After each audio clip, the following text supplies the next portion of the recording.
Daniel chapter 7 6 రాజ్యాల గురించి మనం నేర్చుకోబోతున్నాం. ఇంకా చెప్పాలంటే 6 రాజ్యాలలో ఉన్న రహస్యాలను చూడబోతున్నాం. ఈ కార్యక్రమాన్ని మిస్ చేయకుండా చూడండి. Welcome to the program. Once again ఈ డానియల్ చాప్టర్ 7 తవ్వుతూ ఉంటే నిధులు వస్తూనే ఉన్నాయి. 6 రాజ్యాల గురించి గత నమోదులో మాట్లాడుకున్నాం. ఈ నమోదులో అయితే మనం 4 రాజ్యాల గురించి ఫస్ట్ 4 కింగ్డమ్స్ గురించి మాట్లాడుకోబోతున్నాం. అయితే ఈ రాజ్యము అని చెప్తుంటే డానియల్ అయితే చాప్టర్ 1లో ఒక విషయం ఫిక్స్ చేస్తున్నాడు. ఆయనైతే రాజ్యం కింద పనిచేస్తున్నాడు. ఇంకా చెప్పాలంటే బానిసత్వం నుంచి వచ్చాడు. అయితే అక్కడ తాను బానిసత్వంలోనున్న రాజా అవన్నీ దాటి అతడు హెవెన్లీ కింగ్డమ్కి ఒక నిర్ణయం చేసుకున్నాడు. Daniel chapter 1 verse 8. Daniel purpose in his heart, మరో మాటలో తీర్మానించుకున్నాను అని రాయబడింది. అయితే మనం లోకంలో జీవిస్తున్నాం. అయితే డానియల్కి హెవెన్లీ కింగ్డమ్, హెవెన్లీ రాజ్యానికి ఒక పెర్స్పెక్టివ్గా యోచన చేస్తున్నాడు. అయితే ఈ విధానాన్ని ప్రజలకు మనం ఎలా వివరించాలి, మనమెలా జీవించాలి ఈ ప్రపంచంలో ఉన్న మనం? కొంత బయట నుండి చెప్పుకుంటూ వస్తాను. డెమోక్రసీ అనేటువంటిది వచ్చి నేనేమైనా చేయొచ్చు, నాకు స్వాతంత్ర్యం ఒక ఉంది, ఫ్రీడమ్ ఉంది. ఒక ఫ్రీడమ్ ఉంది. ఆ ఫ్రీడమ్ ఒక లిమిట్లో ఉంది. అంతవరకు నేనేమైనా చేయొచ్చు. బట్ కింగ్డమ్ అలా కాదు. ఏది చెప్పారో అదే చేయాలి. అది దాటి నేను వెళ్ళలేను. ఎందుకంటే కింగ్డమ్ రూల్ అది. ఇప్పుడు ఆ కింగ్డమ్లో కూర్చుంటూ నేనొక తీర్మానం చేయడం అనేది ఎలా ఉంటుంది? చాలా యూనిక్గా ఉంది, డిఫరెంట్గా ఉంది. ఇంకొకటి, తీర్మానం చేసే స్థలంలో నేను ఉండొచ్చు. ఎవరుండొచ్చంటే కింగ్ కొడుకై ఉండొచ్చు. ఒక పవర్ స్టేటస్లో ఉన్నప్పుడు నాకిటువంటి తీర్మానం ఉంది అని చెప్పినట్లయితే ఓకే ఫైన్, అది కూడా యాక్సెప్టబుల్. బట్ నేనే ఇక్కడ స్లేవ్గా వచ్చాను, బానిసగా. అదినూ నేను ఇంకా బానిసగా ఉన్నాను. రాజు దగ్గర ఎటువంటిదైనా ఒక కన్సెషన్స్ లేవు, రాయితీలు లేవు. ఇప్పుడు నేనొక తీర్మానం చేస్తున్నా, నీ భోజనము నేను తినను. ఇప్పుడు మనింటికే ఒకరు వస్తున్నారు, వారికి భోజనం పెడుతూ ఉన్నారు. నాకీ వెజిటేరియన్ అంతా ఇష్టము లేదు, నాన్ వెజ్గా పెట్టమంటే మీకెలా కోపం వస్తుంది? పోతే పోనీ ఆకలితో ఉన్నావని నిన్ను పిలిచి భోజనం పెడితే నువ్వు డిసైడ్ చేసేదేంటి? ఇది నేను తింటున్నాను, నేను తినే ఆహారమే నువ్వు తినాలి, ఇది నా ఇల్లు అనేదే కదా చెప్తాం. బట్ నాకు అలాగా తీర్మానం చేసే అధికారమే లేదంటాను. బట్ అక్కడ నేను అధికారంగా ఒక తీర్మానం తీసుకుంటున్నానంటే దాని అర్థం ఏంటంటే, ఇప్పుడు మీరు చూడండి, జరిగిన సంభవం హిస్టరీలో ఒక గొప్ప దేశం యొక్క ప్రెసిడెంట్ని అరెస్ట్ చేశారు. ఇంకొక దేశం వచ్చి అరెస్ట్ చేసింది, కోర్టులో కూర్చోబెట్టారు. కేసు జరుగుతూ ఉంది. ఇతన్ని ఒక ప్రిజనర్గా చూస్తున్నాడు జడ్జ్. బట్ ఆయన ఎలా చూశాడంటే, అక్కడున్నటువంటి ఆ president, I'm the president of so and so country అన్నాడు. జడ్జి ముందు ఇతను ఒక ప్రిజనర్, ఈయన దృష్టిలో ఈయన స్టిల్ ప్రెసిడెంట్. అదియే డానియల్ యొక్క దృష్టి అంటున్నాను నేను. నేను మీ దృష్టిలో ఒక బానిసగా వచ్చాను, బట్ దేవుని దృష్టిలో మేము హెవెన్లీ కింగ్డమ్కి చెందినవారం.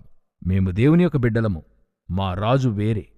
ఏదో మా రాజు మీకు మమ్మల్ని అప్పగించాడు, ఒకరోజు మా రాజు మమ్మల్ని విడిపించి మా రాజ్యభారాన్ని భూమిలో జరిపిస్తాం. ఈ మైండ్ సెట్, డానియల్కి ఇటువంటి మైండ్ సెట్ ఉంటే మనకెటువంటి మైండ్ సెట్ ఉండాలో చూడండి. ఎందుకు చెప్తున్నానంటే, డానియల్ స్లేవ్గా ఉన్నటువంటి కాలం అది, మనము పిల్లలుగా ఉండే కాలముంది ఇదే భూమిలో. వేరే ఒక కంప్లీట్ కాంటెక్స్ట్, పూర్తిగా వేరే కాంటెక్స్ట్. ఇప్పుడు నాకు హెవెన్లీ పర్స్పెక్టివ్లో తీర్మానం చేయగలము. నేను పరలోకపు ప్రజను, నాకంటూ ఈ భూమికైనది ఏదీ లేదు. బాబిలోన్లో ఇచ్చేది నేను తినను, నేను నాకైనదే తింటాను. దాని అర్థం ఏంటంటే, అహంభావంతో కాదు. నేను చెప్పేదేంటంటే, హెవెన్ నాకు ఒకటి చెప్పింది, నేను అదే చేయగలను. ఇంకా చెప్పాలంటే లోకానుసారంగా నేను నడుచుకోను. హెవెన్ చెప్పేట్టుగా నేను చేస్తాను. అయితే లోకానుసారంగా చట్టదిట్టాలకు లొంగి ఉంటాను, ఎందుకంటే హెవెన్ నాకు చెప్పింది. ఇప్పుడు బాబిలోన్ చట్టదిట్టాలకు డానియల్ లొంగి ఉన్నాడు, ఒబేదెలా. అయితే హెవెన్లీ కింగ్డమ్కి, హెవెన్లీ లాకి అది అగెన్స్ట్గా ఉంటే నేను అది చేయలేను. నేను ప్రిఫరెన్స్ దానికే ఇవ్వగలను, సెకండ్ ప్రిఫరెన్సే దీనికి ఇవ్వగలను. ఈ మైండ్ సెట్. ఇందులో మరొక అట్లే ఇటువైపు రండి. న్యూ టెస్టిమెంట్లో ఒక సంభవం ఉంది. మరుసటి రోజు యేసును సిలువలో కొడతారు. గెత్సెమనీకి వెళ్ళాడు.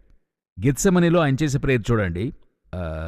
మీకు చిత్తమైనట్లయితే ఈ గిన్నె నా యొద్ద నుండి తొలగించుము, అలా చెప్పి, అయినా నా చిత్త ప్రకారము కాదు, మీ చిత్త ప్రకారం జరిగించండి. అంతకుముందున్న అధ్యాయాల్లో 13వ అధ్యాయాన్ని మీరు చదివినట్లయితే తండ్రి తనకు అన్నిటినీ అప్పగించాడని యేసు ఎరిగినట్టుగా అక్కడ ఉంటుంది. ఇప్పుడు హెవెన్ ఈయనకి ఏం చేసింది? అధికారం అంతటినీ కూడా ఇచ్చింది. పవర్. ఆయనకి ఎటువంటి పవర్ ఉందట? ఆకాశం నుండి అగ్ని దింపడానికి అధికారం ఉంది. కమాండ్ చేస్తే చాలు. ఒక లెగియోన్ కంటే అధికమైన దూతల్ని దేవుడు పంపిస్తాడంటున్నాడు. అంతగా ఆయనకి పవర్ ఉంది. ఆయన అనుకుంటే 5,000 మందికి అలా ఆహారాన్ని ఇచ్చేయచ్చు. ఆయన అనుకుంటే గాలి అలల్ని నిమ్మలం చేయగలడు. ఆ కాలఘట్టంలో హెవెన్ మొత్తం పవర్ ఈయన చేతికిచ్చింది. అయితే ఈయన చెప్తున్నాడు, కాని నా చిత్త ప్రకారము కాదు, నీ చిత్త ప్రకారంగా జరగనిమ్ము. నాకు చేతిలో అధికారమంతా ఉంది. అయితే తనకు కలిగిన భాగ్యముగా ఎంచకుండా శిలువ పర్యంతము తను తగ్గించుకున్నాడు. ఆయనకు తెలుసు హెవెన్లీ కింగ్డమ్ కొరకే తాను పనిచేయాలి. హెవెన్లీ కింగ్డమ్ దాటి ఈయన చెప్తున్నాడు, పిలాతు, నిన్ను విడుదల చేయడానికి, నిన్ను సిలువలో వేయడానికి నాకు అధికారముంది.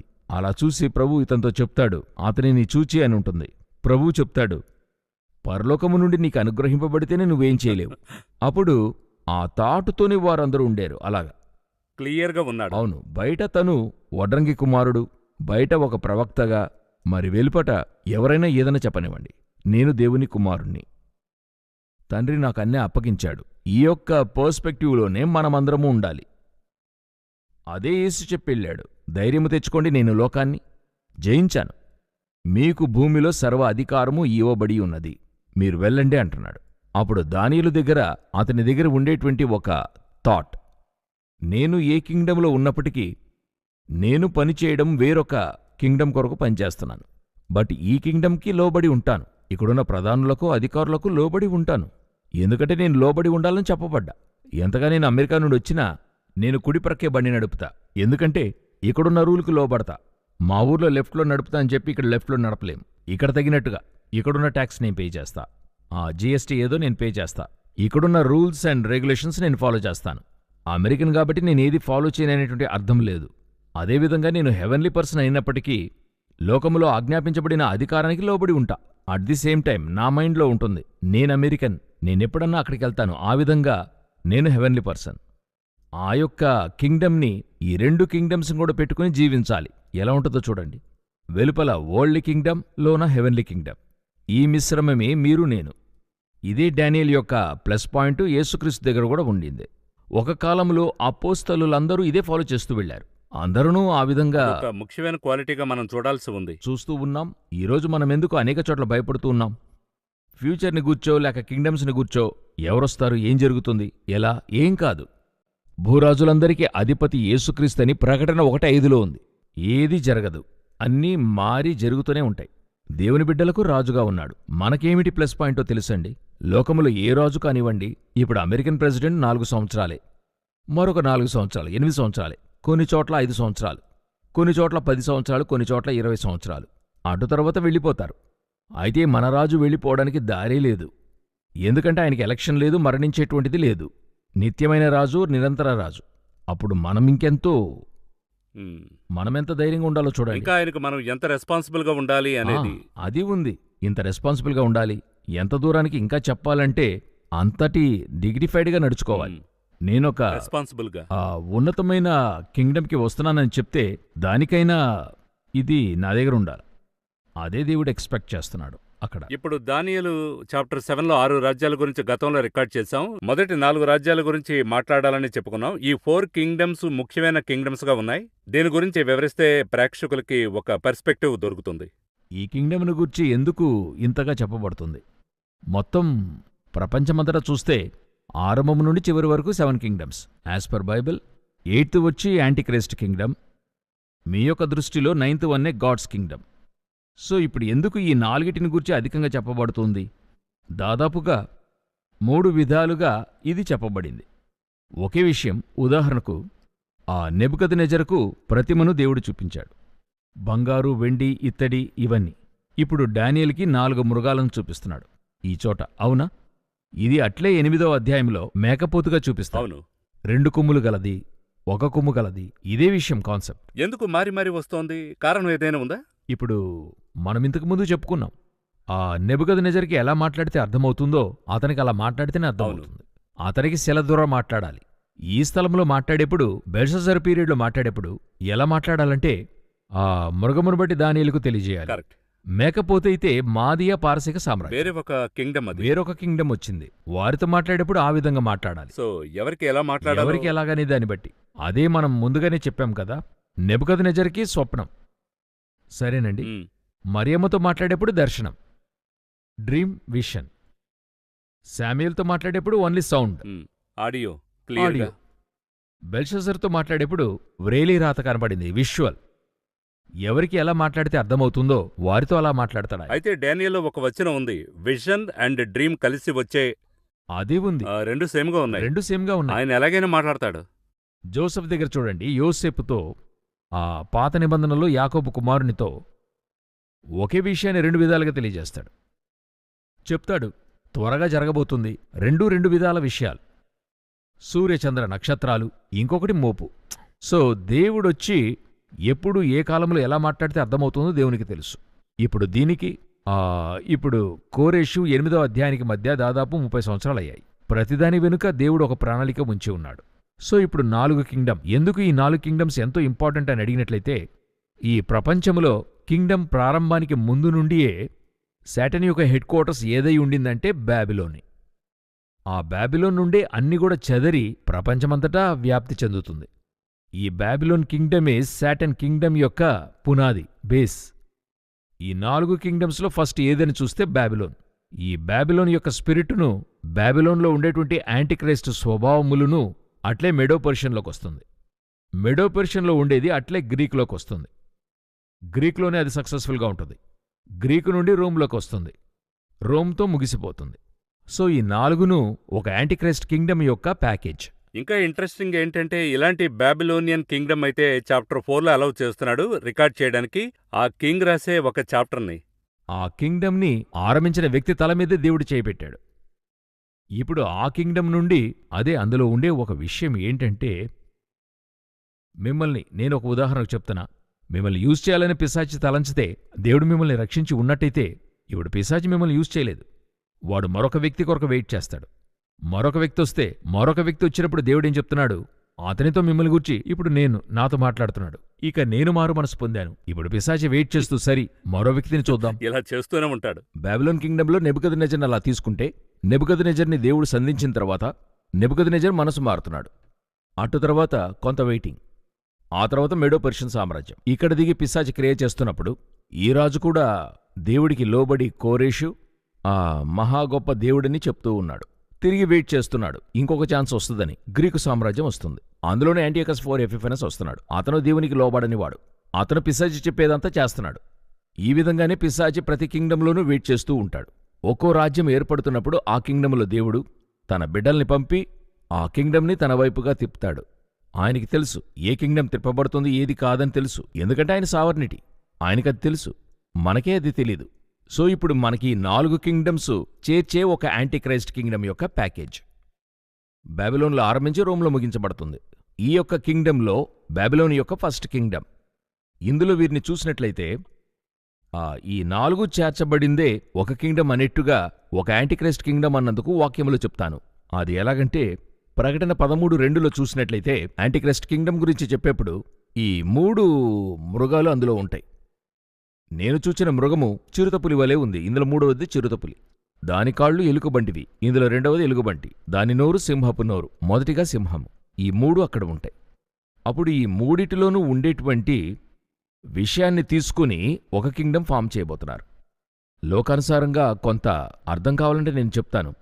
ఒక్కొక్క దేశాన్ని ముట్టడి చేసేప్పుడు హిస్టరీలో ఉంది, ఒక్కొక్క విధంగా పట్టుకుంటారు. ఆ దేశాన్ని పట్టుకునేప్పుడు స్ట్రాటజీ యూజ్ చేసి వీరిని ఎలా పట్టుకోవచ్చు అనేటువంటి ఒక థాట్ ఉంటుంది. ఉదాహరణకు, యుద్ధము చేసి పట్టుకునేది ఒక మెథడ్, బై వార్. ఇంకొక మెథడ్ ఉంది, బై రిలీజియన్. ఏదైనా ఒక మతాన్ని పంపి ఆ దేశాన్ని పట్టుకునేది ఉంటుంది. మూడవది ఉంది, అది బై ఎకానమీ. ఆర్థికము చేత ఆ దేశాన్ని పట్టుకునేది. ఉదాహరణకు బ్రిటిష్ గవర్నమెంట్ ఉంది. వారు ఈస్ట్ ఇండియా కంపెనీ అని ఇండియాలోకి వచ్చారు. వచ్చి బై ఎకానమీ ఇండియాని పట్టుకున్నారు. ఇప్పుడు అలెగ్జాండర్ వచ్చాడు. వారందరూ ఎలా ఇండియాని పట్టుకున్నారంటే బై వార్ వచ్చి పట్టుకున్నారు. ఈలాగున ఒక్కొక్కరు ఒక్కొక్క విధంగా ఒక దేశాన్ని పట్టుకుంటారు.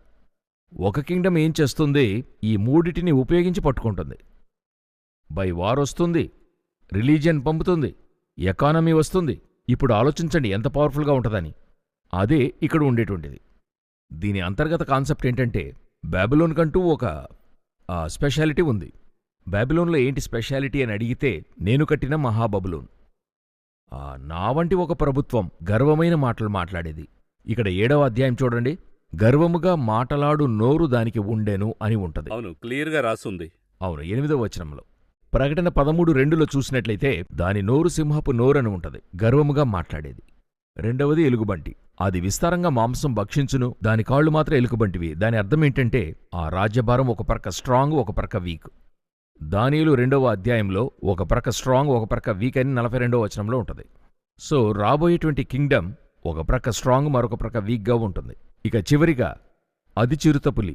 చిరుత స్పెషాలిటీ ఏంటి? స్పీడ్.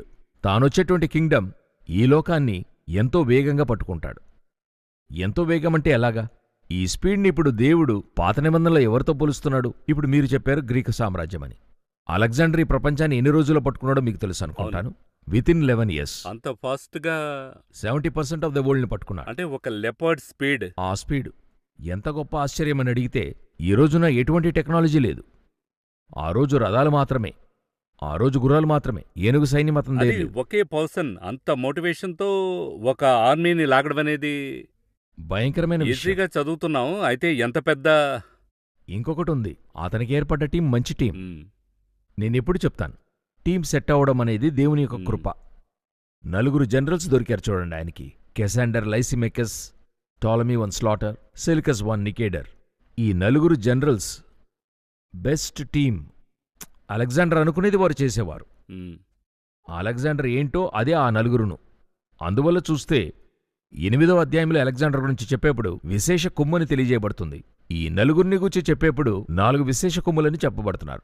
ఈక్వల్ టు అలెగ్జాండర్ చక్రవర్తి స్పెషాలిటీ. సో ఈ యొక్క స్పీడ్ అలెగ్జాండర్ 11 సంవత్సరాల్లో. ఇప్పుడు యాంటీక్రైస్ట్ గవర్నమెంట్ వచ్చేప్పుడు అతను ఎలా పట్టుకుంటాడట? 3.5 సంవత్సరాలు పట్టుకుంటాడు. అంతకంటే స్పీడ్. దానికంటే స్పీడ్.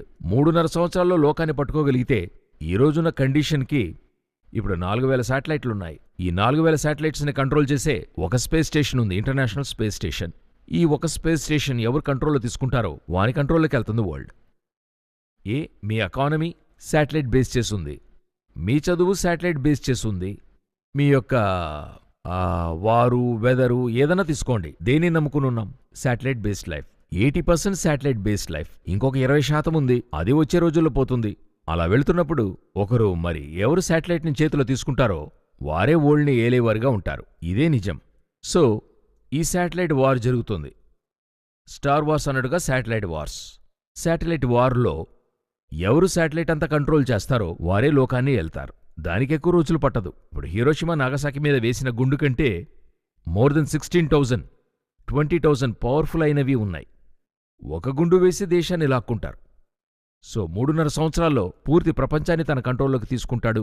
ఆ యొక్క ఇక్కడున్న ఈ 3ను రానున్న కింగ్డమ్కైనా ఛాయ. వీరిలో ఉన్నటువంటి ది బెస్ట్నే తీసుకుని వారేం చేస్తారు? పరిపాలన చేస్తారు. సో బాబిలోనియన్ కింగ్డమ్ అతని దగ్గర ఉన్నటువంటి గర్వం. మెడో పర్షియన్ సామ్రాజ్యం వాని దగ్గర ఉండేటువంటిదైనా హెచ్చుతగులు. 2 కొమ్ములు, అందులో ఒకటి పెద్దదిగాను ఒకటి చిన్నదిగాను ఉంది. గ్రీకు సామ్రాజ్యము అతని దగ్గరున్న స్పీడ్. ఇవన్నీ కూడా తీసుకొని 4వ సామ్రాజ్యం ఏర్పడుతుంది. అదే రోమా సామ్రాజ్యంలో నుండి వచ్చేటువంటిదైనా యాంటీక్రైస్ట్ యొక్క కింగ్డమ్గా ఇక్కడ చెప్పబడుతూ ఉంది. సో దాదాపు డానియల్కి క్రైస్ట్ ఎరా వరకు క్లియర్గా ఒక మ్యాప్ వేసి దేవుడు అద్భుతంగా చెప్తున్నాడు. క్రైస్ట్ ఈరా మాత్రం కాదు, అది దాటి కూడా జడ్జిమెంట్ వరకు చూసినట్లయితే సింహాసనములు ఉంచబడ్డాయి అని ఉంటది. ఇక్కడ 9వ వచనాన్ని చూడండి. ఇంకా సింహాసనములను వేయుట చూచితిని, మహావృద్ధుడొకడు కూర్చుండెను. ఆయన వస్త్రము హిమము వలె ధవళముగాను, ఆయన తలవెంట్రుకలు శుద్ధమైన గొర్రెబొచ్చు వలె తెల్లగాను ఉండెను. ఆయన సింహాసనము అగ్నిజ్వాలల వలె మండుచుండెను, దాని చక్రములు అగ్నివలే ఉండెను. 10 చివరిలో తీర్పు తీర్చుటకై గ్రంథములు తెరువబడెను. ప్రకటన 20వ అధ్యాయంలో ఉండేది మీరిక్కడ చూడగలరు. సింహాసనము చేత పుస్తకములు తెరవబడెను. అప్పుడు డానియల్కి రెవల్యూషన్కి ఎంతవరకు ఉందంటే జడ్జిమెంట్ వరకు ఉంది. జడ్జిమెంట్ వరకును దానికి క్రింద చూసినట్లయితే మిగతా కార్యాలను మాట్లాడుతున్నాడు. సో డానియల్కి దేవుడు ఆల్మోస్ట్ అన్ని కూడా బయలుపరిచిచ్చాడు. ఏ పార్ట్ మాత్రం ఇవ్వలేదని అడిగితే చర్చ్ పార్ట్ మాత్రం అతనికి ఇవ్వలేదు. ఈ 2000 సంవత్సరాలు మాత్రం అతనికి దాచబడ్డాయి. ఈ చర్చ్ పార్ట్ అంతా మనకి చేర్చి ఇవ్వడం జరిగింది. ఇది యోహానుకి బయలుపరచబడింది. సో ఇప్పుడు ఇది మన చేతిలో ఉంది. సో ఇప్పుడు ఈ 4 రాజ్యాలను వేరువేరుగా వారు దాదాపుగా 1000 సంవత్సరాలు చేసింది చేర్చి ఒక సామ్రాజ్యము భూమిలో 7 సంవత్సరాలు చేయబోతుంది. అదే ఇందులో చెప్పబడినటువంటి ఒక ముఖ్యమైన కాన్సెప్ట్. ఈ రాజ్యాల గురించి మాట్లాడారు. డానియల్ చాప్టర్ 7 వర్స్ 15లో దర్శనాలు ఇస్తున్నాడు. డానియల్ ఇస్తున్నాడు. దానియేలు అయితే ఈ దర్శనాలు చూడబోయినప్పుడు అతడు సంతోషంగా ఉన్నట్లు తెలియలేదు. ఇక్కడ నాకు రివీల్ చేశాడు. పర్వాలేదు, దేవుడు రివీల్ చేస్తున్నాడని ఇతను యాంగ్సైస్గా ఉన్నాడు. ఇంకా నాకు కొన్ని విషయాలు తెలియలేదు అలాగని. నా ప్రశ్న ఏంటంటే, ఈ కాలంలో దేవుడు వచ్చి రివీల్ చేసినప్పుడు మనం ఎలా ఇంకా వాటిని దేవుని యొద్ద పొందుకొని అది ప్రయోజనకరంగా కింగ్డమ్ పెర్స్పెక్టివ్గా మార్చి ప్రజలకు ప్రయోజనకరంగా ఉంటుందనేది ఒక ప్రశ్నగా అడుగుతున్నా. మీరు మొదటిగా చెప్పినట్టుగా ఇప్పుడు మీరు చెప్పేటప్పుడు దేవుడు చెప్తున్నప్పుడు అతనిలో ఒక చిన్న కలవరం ఏర్పడుతుంది అని చెప్తున్నారు కదా.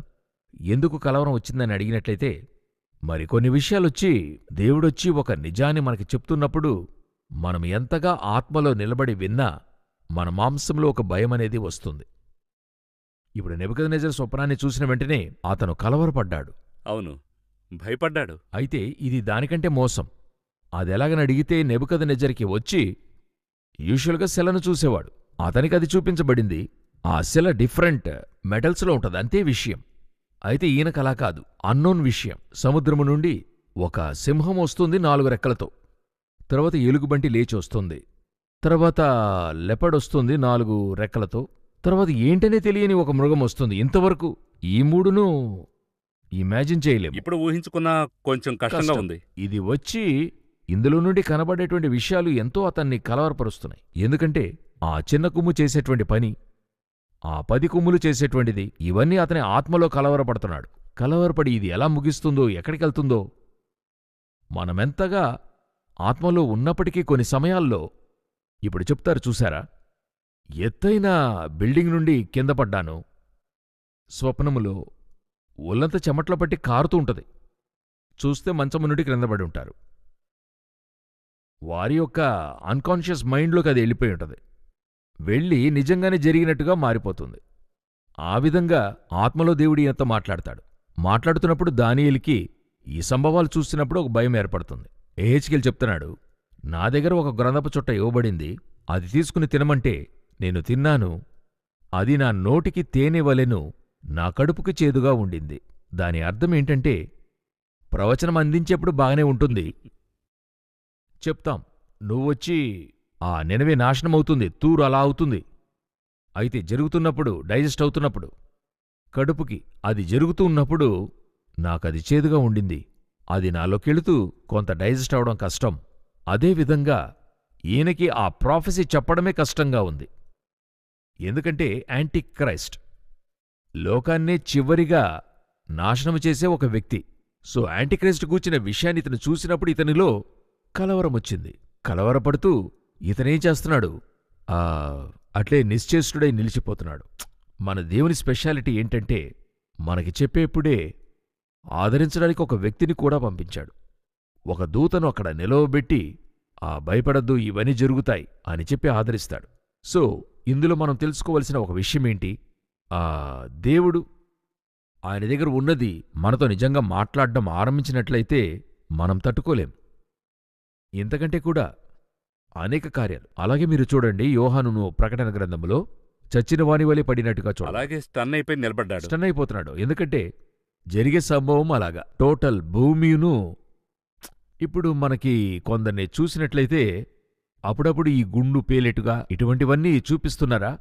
ఇప్పుడు మనకి గుండు పేలేది ఒక సాధారణమైపోయింది చూడండి.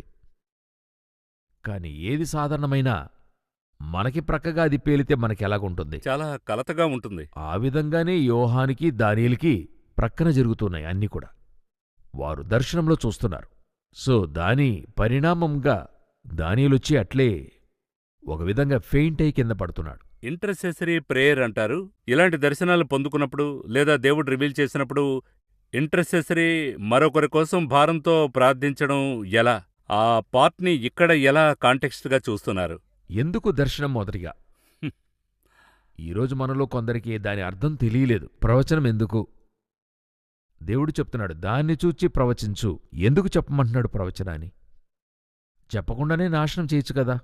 ప్రవచించడానికి కారణమే అది విని అతను మార్పు చెందాలనేది. ఆ భారం మీకు రావాలి. దేవుని హృదయం మీకొచ్చినట్లయితే మీరు ప్రవచించేప్పుడే ఎలా చెప్తారంటే, అయ్యో ఇతను రక్షించబడాలే, ఇతనికి ఆ నాశనం కలుగుతుందే, ఇందులో నుండి అతను రక్షించబడాలి, ఆ మోటివ్లోనే మీరు ప్రవచనాన్ని చెప్తారు.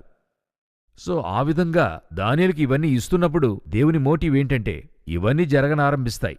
యేసు దీని గురించి చెప్తాడు, ఇవి జరగనారంభమైనప్పుడు మీ రక్షణ సమీపముగా ఇంకా ఉన్నది. చెప్పాలంటే ఆయన రిఫర్ చేసి రెఫర్ చెప్తున్నాడు. చేసే చెప్తాడు. సో దానియేలు తెలియజేశాడే అని చెప్తాడు.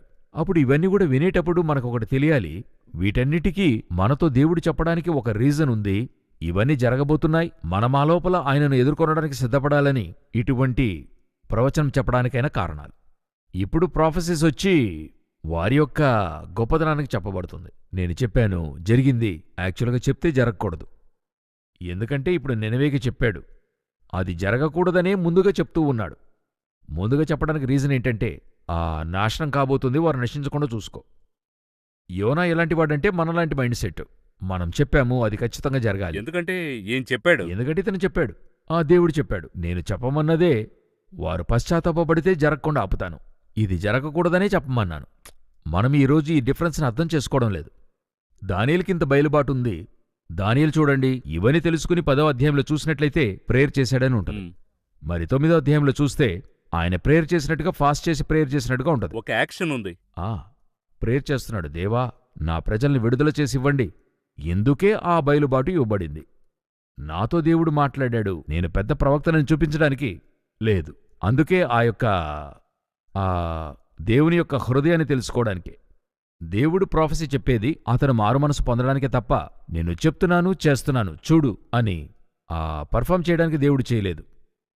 మరి దేవుడొచ్చి డ్రామా ఆర్టిస్ట్ కాదు, చెప్పినట్టుగా ఖచ్చితంగా చేస్తాననేది కాదు. ఆయన చెప్తే చేస్తాడు. అయితే చెప్పడానికైన కారణం, అది జరగకూడదు, ఈ జనులందరూ రక్షించబడాలని ముందు హెచ్చరిక. అదే మైండ్ సెట్ ప్రవక్తకు ఉన్నట్లయితే మంచిది. ఈ టోటల్ బైబిల్ కానివ్వండి, అది కాకుండా మన మినిస్ట్రీ కానివ్వండి, మన ఛానల్ కానివ్వండి, మన ఉద్దేశం దేవుని ఫోకస్ చేయడమే కాని మనల్ని ఫోకస్ చేయడం కాదు. మనల్ని ఫోకస్ చేసి ఎవరికి ఏం ప్రయోజనం? అర్థమైంది. నేనెప్పుడు చెప్తాను, మన యొక్క సేవకుల్ని ఫాలో చేయొద్దండి. సేవకుడు చెప్పేది వినండి, ఆ తర్వాత దేవుని చూస్తూ వెళ్ళండి. యేసే చెప్పింది చెప్తున్నా. ఆయన చెప్తున్నాడు, మోషే ధర్మశాస్త్రములు ఉన్నట్టుగా ఆయన చెప్పినట్టుగా చేయండి, వారు చేసినట్టుగా చేయకుండా ఉండుడి. ఇదే ఒకే కాన్సెప్ట్.